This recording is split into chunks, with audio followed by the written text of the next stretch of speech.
ಸ್ವಾಮಿ, ನಿಮ್ಮ ಅಮೃತ ಹಸ್ತದಿಂದ ನನ್ನ ಸೊಳ್ಳಿಗೆ ಮಾಂಗಲ್ಯ ಕಟ್ಟಿ ಸತಿಯನ್ನಾಗಿ ಸ್ವೀಕರಿಸಿದ್ದೀರಾ. ನಿಮ್ಮಂತವನ್ನ ಪಡೆಯೋದಕ್ಕೆ 7 ಜನ್ಮದ ಪುಣ್ಯ ಮಾಡಿರ್ಬೇಕು ಅಂತ ಇಡೀ ಜನತೆ ಮಾತಾಡ್ತಾ ಇದ್ದೀರಿ. ಇಡೀ ಜನತೆ ಮಾತಾಡ್ತಾ ಇದೆ. ನಿನ್ನಂತ ಗಂಡನ ಪಡೆಯೋದಕ್ಕೆ ನಿಜವಾಗ್ಲೂ ಪೂರ್ವ ಜನ್ಮದ ಪುಣ್ಯ ಮಾಡಿದ್ದೆ. ಇವತ್ತು ನಮ್ಮ ಪ್ರಥಮ ರಾತ್ರಿ.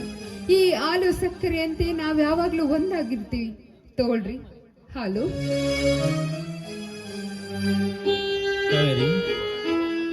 ಒಂದು ಹೆಣ್ಣು ಒಂದು ಗಂಡು ಸಂಸ್ಕೃತಿಯ ಪ್ರಕಾರ ಮದುವೆ ಆದ ಮೇಲೆ ಸತಿಯಾದವಳು ತನ್ನ ಪತಿಗೆ ಮೊದಲನೇ ರಾತ್ರಿ ದಿವಸನೇ ಈ ಹಾಲು ಸಕ್ಕರೆ ತಂದು ಕೊಡುವಳು.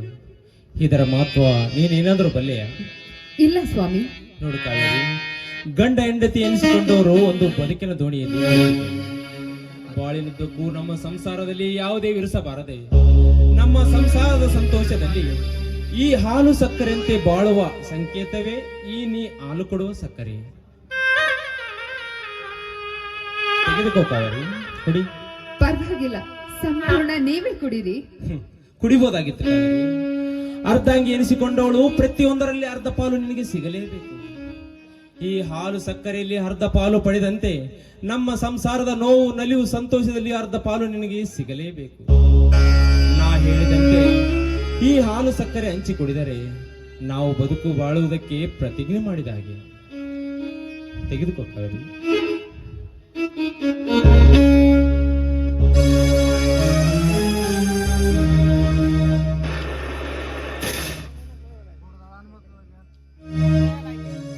ಸ್ವಾಮಿ, ನಿಮ್ಮ ಮಾತಿನಂತೆ ನಾನು ಯಾವಾಗ್ಲೂ ಸದಾ ಸಿದ್ಧಳಾಗಿ ನಡೆದುಕೊಳ್ತೀನಿ.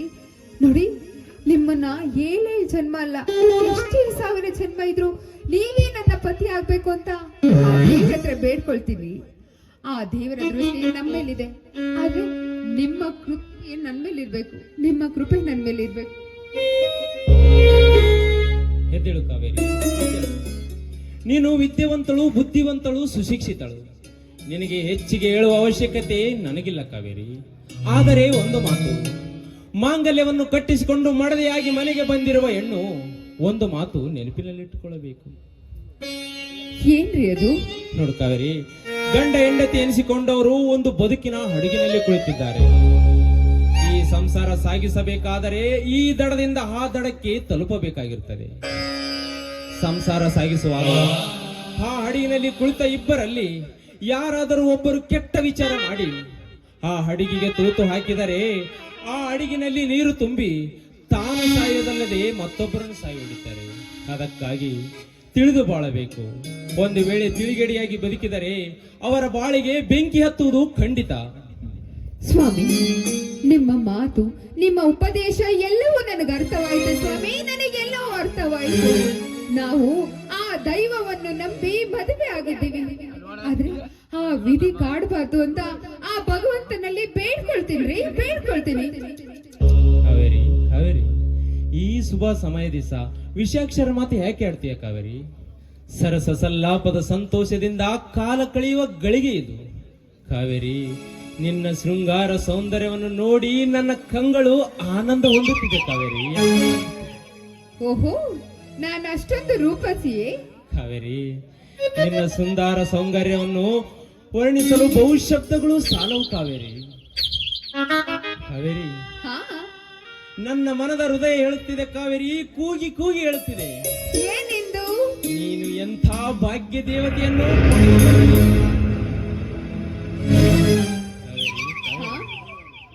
ನನಗೆ ಒಂದು ಸಿಹಿ ಮುತ್ತು ಕೊಡುಗೆಯಾ? ಆಯ್ತು ರೀ.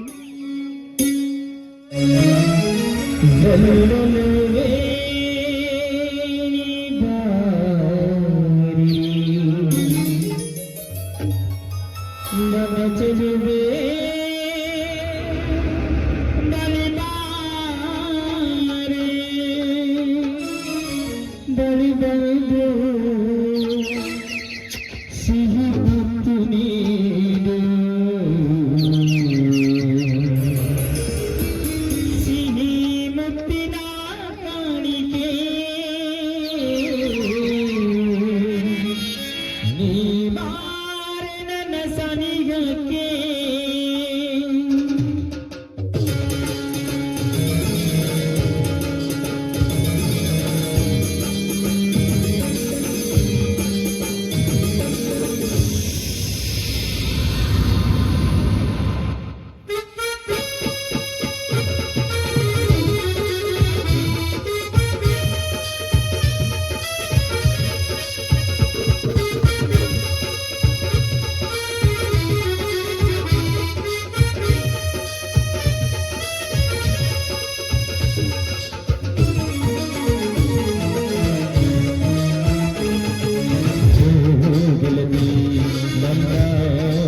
ಓ ಗೆಳತಿ ಎಲ್ಲ ಬಡತಿ ಎಲ್ಲ ಬಾಳಿಗೆ ಬೆಳಗಾದೆನಿ ನನ್ನ ಉಸಿರಿಗೆ ಉಸಿರಾದೆನಿ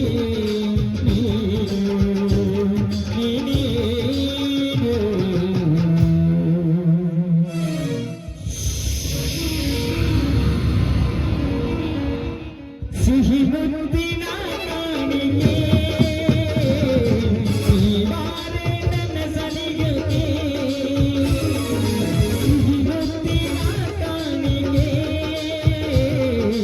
ಈ ಬಾರೆ ನನ್ನ ಸನಿಗಕ್ಕೆ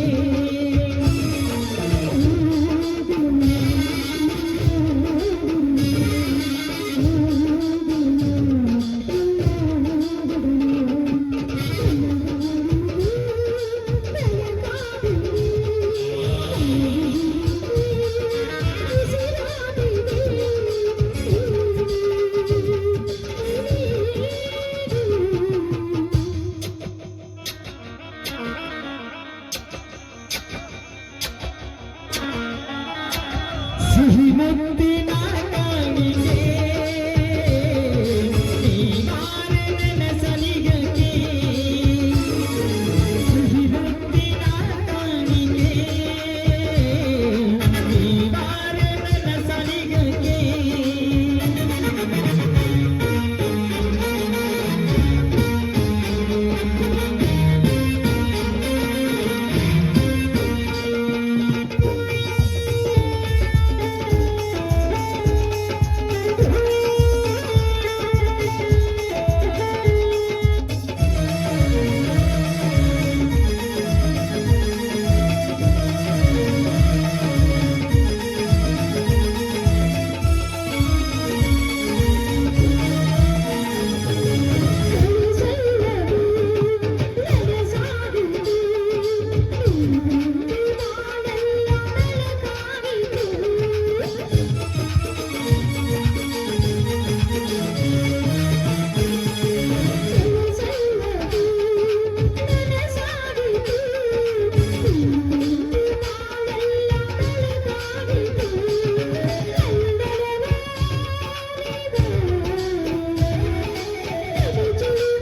ಸನಿಗಕ್ಕೆ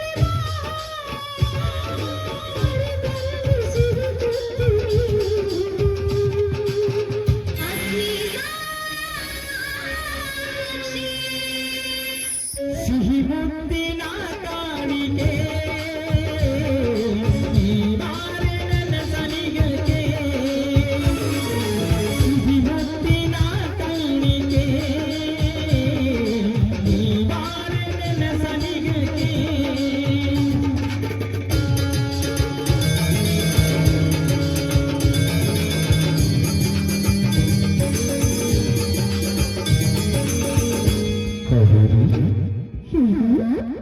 ನಿನ್ನ ಸಿಹಿತನ ಕುಡಿಯುವ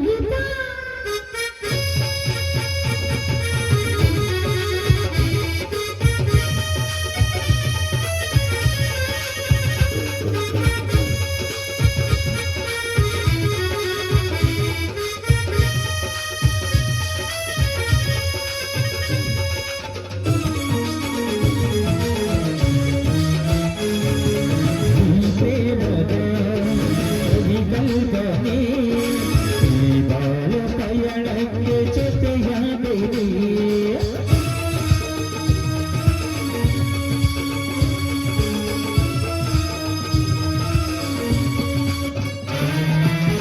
ಪ್ರೇಮದ ವಿಕಲ್ಪನೆ ಈ ಬಾಳ ಪಯಣಕ್ಕೆ ಜೊತೆಯಾಗಿದೆ ನನ್ನನವೇ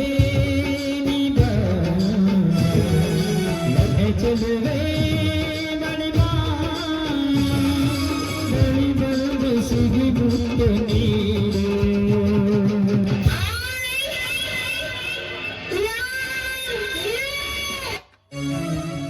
ಹೃದಯ ನೀಡಿದಾಗ ಜೊತೆಯು ಸೇರಿದಾಗ ನೀನೇ ನನ್ನ ಜೀವ ನೀನೇ ದೈವ ಅನುರಾಗ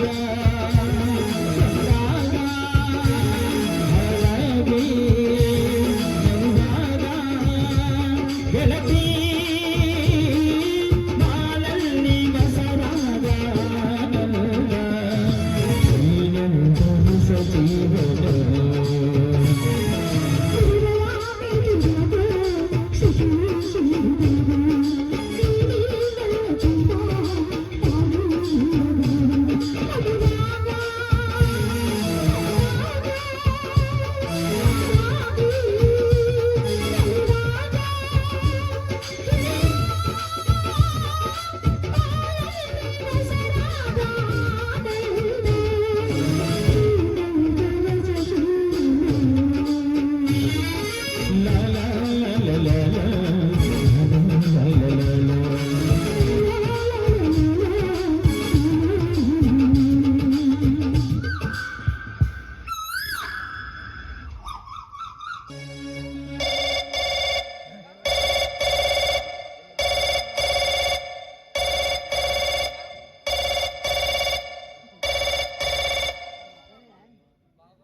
ಹಲೋ, ಯಾರು?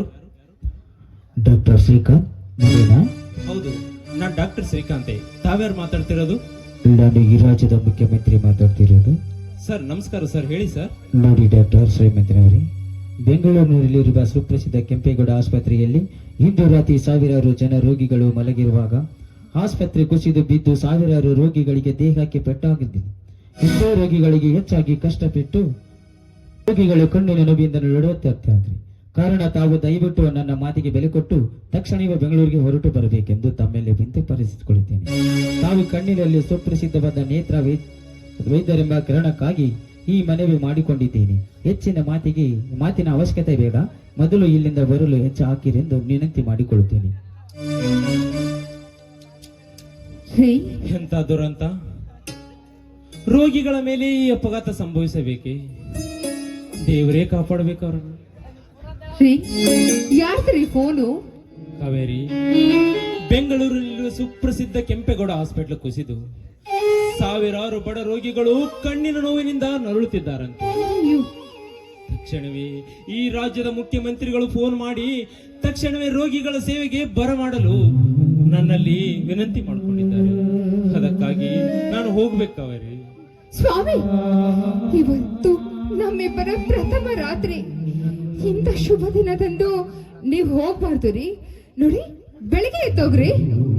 ಕಾವೇರಿ, ರೋಗಿಗಳ ಸೇವೆಗಾಗಿ ಹುಟ್ಟಿದ ನಾನು ರೋಗಿಗಳ ನೋವನ್ನು ಅರ್ಥ ಮಾಡಿಕೊಳ್ಳದೆ ಹೆಂಡತಿಯ ಸರಸ ಸಲ್ಲಾಪ ಜೊತೆ ತೊಡಗಿದರೆ ನಾನೊಬ್ಬ ಶ್ರೇಷ್ಠ ವೈದ್ಯನಾದದಕ್ಕೂ ಏನು ಪ್ರಯೋಜನ?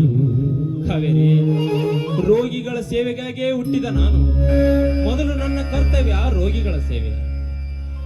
ಯಾವ ಸಮಯದಲ್ಲಿ ಸೇವೆಗಾಗಿ ಕರೆದರೂ ನಾನು ಸಿದ್ಧನಾಗಿರಬೇಕು. ಅದು ವೈದ್ಯನಾದವನ ಲಕ್ಷಣ ಕಾವೇರಿ. ಮಗು ಅಳುವುದನ್ನು ಕಂಡು ಹೆತ್ತ ತಾಯಿ ಅರ್ಥ ಮಾಡಿಕೊಳ್ಳದಿದ್ದರೆ ಆ ತಾಯಿ ನಾಯಿಗಿಂತಲೂ ಕೀಳು.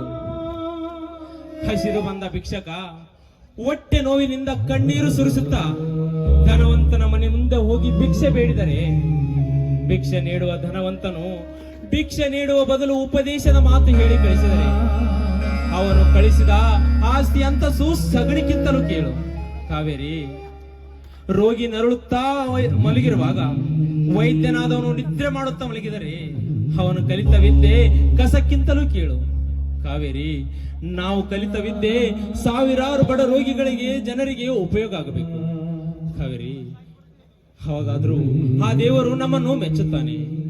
ಇದು ಕಾವೇರಿ, ಇವೆಲ್ಲ ನಿನಗೆ ಅರ್ಥವಾಗೋದು. ಹೋಗಿ ಒಳಗಡೆ ಹೋಗಿ ಸೂಟ್ ಕೇಸ್ ತೆಗೆದುಕೊಂಡು ಬಾ. ಹೋಗಿ ಕಾವೇರಿ. ಸ್ವಾಮಿ, ಹಿಂದೆ ಒಬ್ರು ಹಿರಿಯರು ಹೇಳಿದ್ರು, ಡಾಕ್ಟರ್ ಮನೆ ಬಾಗಿಲು ಯಾವಾಗ ಬೇಕಾದ್ರೂ ತಟ್ಟಬಹುದು ಅಂತ. ಅದು ಇಂದು ನಿಜವಾಯ್ತು ರೀ. ಇವತ್ತು ನಿಜವಾಯ್ತು. ಒಂದ್ ನಿಮಿಷ ರೀ. ಶಿವ, ಏ ಶಿವ,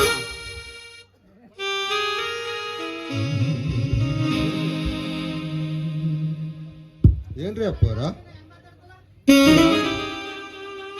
ಶಿವ ನೋಡು, ಅರ್ಜೆಂಟ್ ಆಗಿ ನಾವು ಬೆಂಗಳೂರಿಗೆ ಹೋಗ್ಬೇಕು.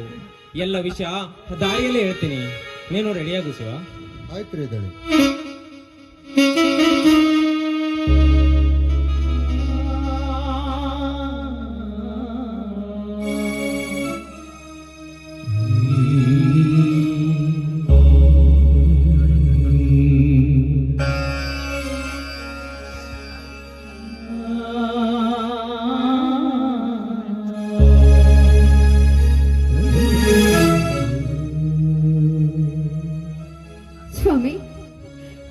ಮರಳಿ ಯಾವಾಗ ಬರ್ತೀರಿ? ಬರ್ತೀನಿ ಕಾವೇರಿ. ಕೇವಲ ಇನ್ನು ಒಂದೆರಡು ದಿನಗಳಲ್ಲಿ ಮತ್ತೆ ವಾಪಸ್ ಬರ್ತೀನಿ ಕಾವೇರಿ, ವಾಪಸ್ ಬರ್ತೀನಿ. ನೋಡಿ. ಅಲ್ಲಿವರೆಗೂ ಮನೆ ಕಡೆ ಜೋಪಾನ ಕಾವೇರಿ. ನೋಡಿ, ಕಾರ್ ನಡೆಸ್ಬೇಕಾದ್ರೆ ಜಾಗೃತೆಯಿಂದ ಇರಿ. ನಿಮ್ ಜೊತೆ ಶಿವನು ಕರ್ಕೊಂಡು ಹೋಗ್ರಿ. ಶಿವು,